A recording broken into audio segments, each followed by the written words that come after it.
আজ আমরা দেখব দুটি সংখ্যার অনুপাত এবং তাদের গসাগু দেওয়া থাকলে সংখ্যা দুটির লসাগু কীভাবে নির্ণয় করতে হয়।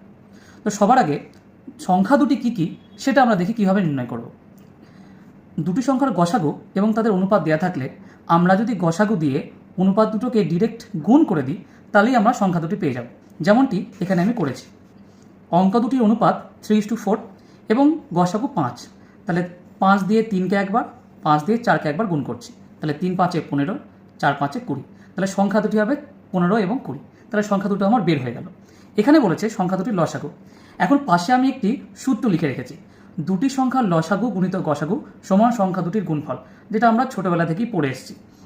তাহলে এখানে যদি আমি এই লসাগু নির্ণয়ের ব্যাপারটা দেখি, তাহলে লসাগু সমান সমান কী হচ্ছে, সংখ্যা দুটির গুণফল বাই গসাগু।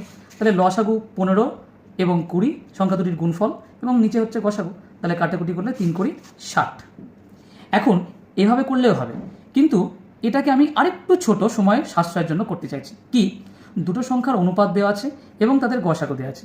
তাহলে সংখ্যা দুটির লসাগু হবে এই অনুপাত দুটো এবং গসাগু, এই তিনটে সংখ্যা যদি আমি গুণ করে দিই তাহলে 3 4 12, 5 12 60। এই যে 60, এই যে 60। তাহলে সেখানেও দেখছি আমাদের একই উত্তর আসছে। অর্থাৎ দুটি সংখ্যার অনুপাত এবং গসাগু দেওয়া থাকলে তাদের লসাগুটা খুব ডিরেক্টলি আমরা বের করতে পারি। কীভাবে, সংখ্যা দুটির অনুপাত এবং গসাগু এই তিনটে সংখ্যাকে গুণ করে দিলেই আমরা পেয়ে যাচ্ছি।